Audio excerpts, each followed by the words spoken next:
Hello，咁我哋今日咧就講一講一個有關叫做哮喘嘅一個疾病哈。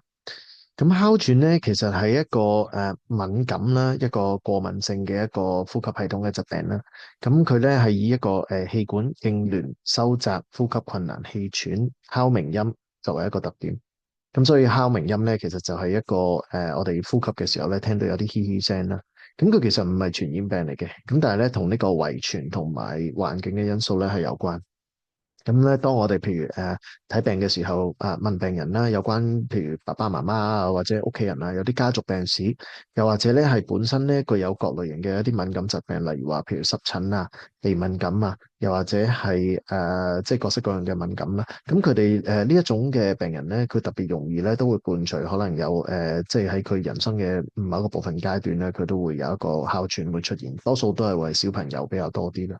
咁佢係一個發作性嘅疾病啦，咁即係換句話說咧，佢係有好嘅時候，有唔好嘅時候。咁當佢發作嘅時候咧，佢嗰個主要嘅症狀就係個氣管會抽筋、收窄，導致到有呼吸困難啦。咁我哋呢段期間咧，稱佢為一個急性期或者發作期嘅。咁如果當時咧得到一個合適嘅治療嘅話咧，咁收窄嘅氣管慢慢就會放翻鬆啦，咁就呼吸都會恢復翻正常。咁就係我哋即係去到一個所謂嘅緩解期，即係佢基本上咧係平時冇乜症狀可言嘅。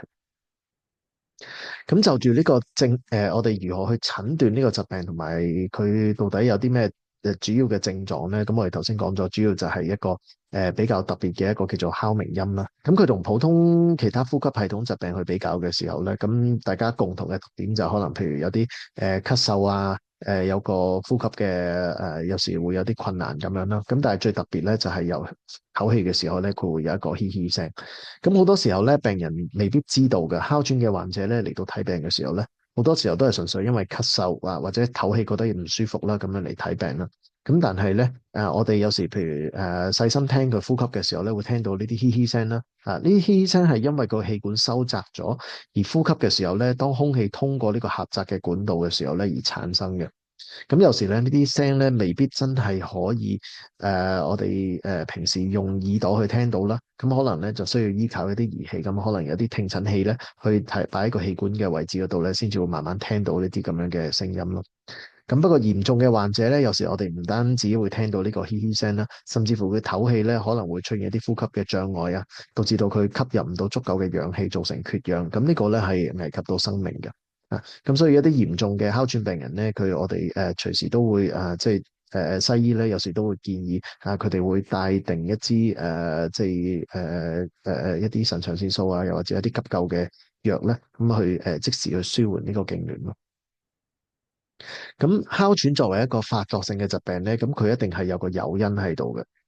咁呢個誘因咧，多數都係因為一啲氣候啊或者環境嘅因素而誘發啦，特別係一啲冷嘅空氣。咁又或者咧，可能譬如某一啲病人佢特別對某一啲嘢敏感啊，例如話可能譬如塵蟎啊、花粉啊，或者貓貓狗狗嘅毛啊，又或者係一啲特別刺激嘅氣味等等啦。啊，咁由於咧呢個哮喘咧，佢好常見會受到一啲冷嘅空氣而誘發嘅，咁所以咧呢度都解釋到點解呢個疾病咧好多時候都係冬天、春天或者係一個氣候轉變嘅時間咧會出現。咁又或者我哋譬如出門口嘅時候一冷一熱咧，溫差比較大嘅時候咧就會發作噶啦。咁就住治療嗰方面咧，咁通常譬如西醫去睇一個哮喘嘅時候咧，多數佢一個急性嘅症狀處理就會係一個氣管嘅舒張劑啦，咁用吸入嘅方式咧去俾藥嘅，咁嚟到即時可以舒緩到咧嗰個氣管嘅收縮啦。咁如果一啲比較嚴重嘅患者咧，咁可能會再加用一啲吸入嘅類固醇咧嚟到去減低個症狀嘅。我哋中醫咧就個睇法會有少少唔同。雖然我哋中醫都認為佢係一個發作性嘅疾病啦，咁但係我哋對嗰個病因嘅睇法咧，就同西醫有少少嘅分別。我哋中醫咧認為呢個病咧，主要同一個叫做宿痰腹肺有關。所以所謂宿痰咧，即係儲存喺我哋身體入邊咧比較耐嘅一個問題啦。呢個宿痰咧困咗喺個肺，潛伏喺個肺度咧，就會形成一個病嘅呢個病嘅一個潛在嘅因素啦。咁跟住咧，呢個痰咧，佢會可能會因為某一啲原因可能一啲外感嘅病邪啦，可能係因為風寒或者風熱啦，嚟到去突然間咧去刺激到佢咧，誘發咗出嚟嘅。咁我哋首先講個痰咧，痰嘅形成主要咧同我哋中醫所謂嘅三個臟腑係會有一個比較密切嘅關係，包括咗肺、脾同埋腎。咁中醫認為咧，肺呢個一呼一吸一個肺氣宣發同埋縮降咧，係能夠通調水道嚟到幫助咧個水道個水液咧係輸布去全身嘅。咁如果肺氣失宣，會導致到咧水液嘅代謝失常。咁當支水運行得唔好嘅時候咧，濕聚就會成痰。而脾咧，佢個主要功能係運化我哋嘅水濕，佢係負責受納我哋飲入個胃入邊嘅水啦，再進行吸收消化啊。而脾主升，胃主降，呢個咧脾胃喺我哋身體嘅中間咧，佢係全身氣機升降嘅一個樞紐。咁所以咧，而氣咧佢又係推動水液運行嘅一個動力啦。咁因此咧，脾胃佢都有一個運行水液嘅作用嘅。我哋所謂脾主運化水濕。咁而脾胃如果嘅功能失調嘅時候咧，脾虛有時冇辦法咧運化水濕，咁同時間咧都會同樣道理啦，令到水液代謝失常咧，形成痰。另外咧，中醫認為腎主水係水液運行嘅一個主管領導嘅角色。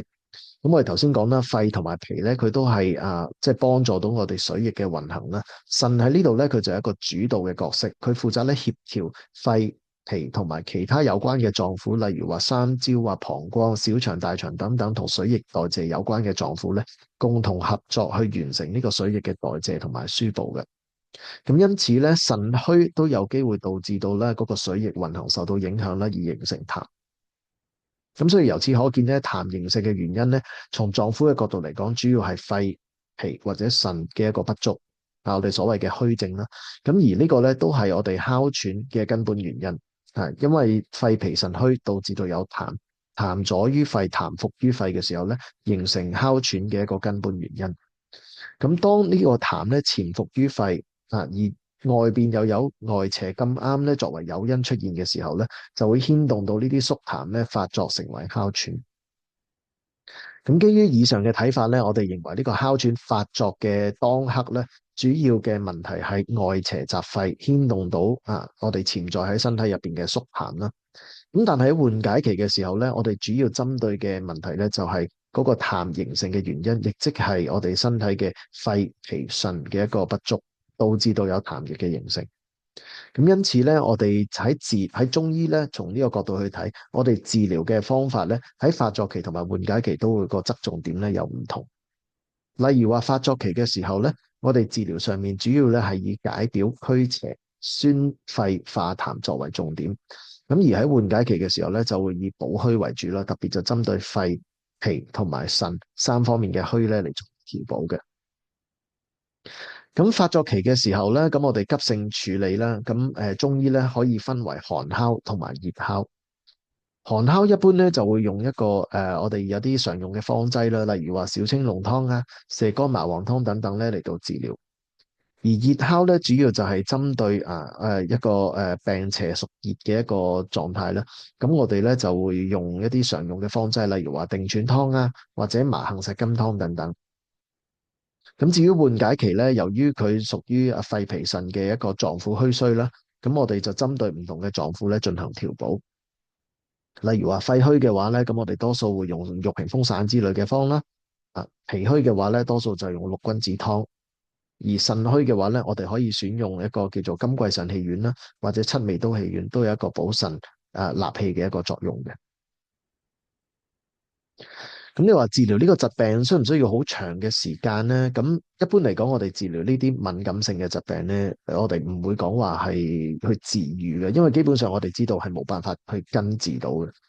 咁因為涉及過敏嘅問題呢，其實係講緊有兩個方面，一個係過敏嘅體質，第二個係遇上一個致敏源兩者呢缺一不可。咁講到致敏源嗰方面呢，有一啲係可以避免㗎啦，例如話嗰啲花粉啊、塵蟎等。咁只不過咧，我哋只需要咧去唔接觸佢咁咪得，我哋盡量去避免去接觸佢哋，我哋唔好去一啲多塵嘅地方啊、多花嘅地方，其實就已經解決咗個問題嘅。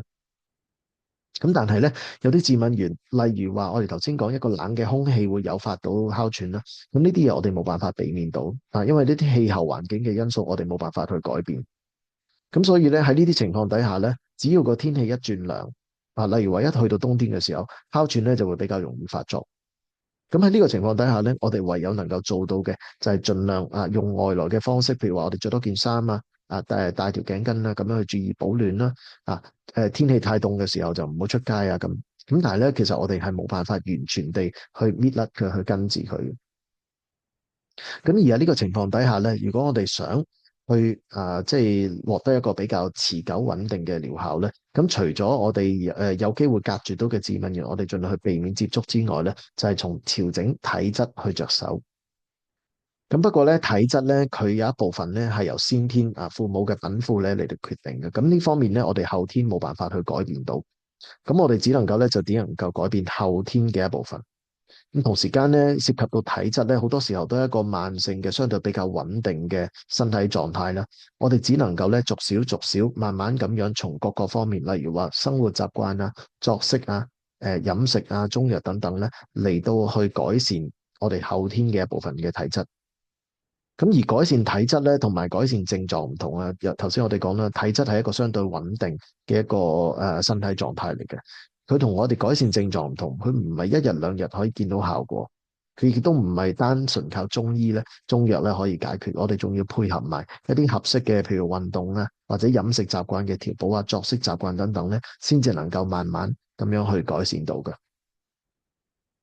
咁除咗藥物之外咧，咁由於哮喘咧，好多時候喺天氣凍先出現啦。咁我哋中醫咧，所謂我哋從陰陽學說去講啦，咁其實寒咧，主要從陰陽嘅角度嚟講咧，就係一個叫做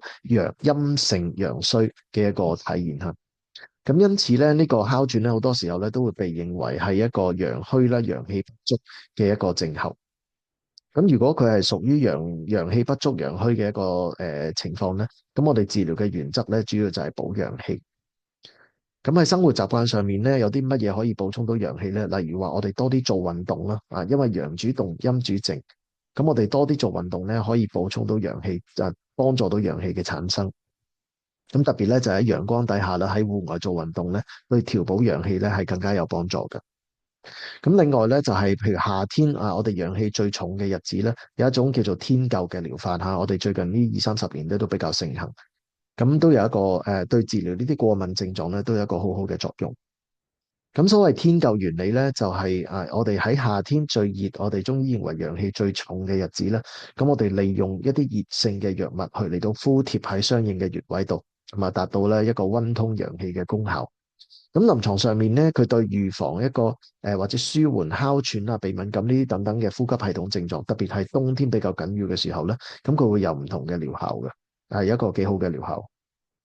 咁我哋平時咧，如果少食啲生冷嘢或者都可以咧去顧護到個陽氣啦，令到嗰個生冷嘢嗰啲陰寒嘅一啲食物咧，不至於損傷個陽氣。咁對咧減低哮喘發作咧，都有一個好好嘅作用嘅。咁我哋今日講咁多先啦，我哋下一集我哋會探討其他嘅唔同健康問題。再見。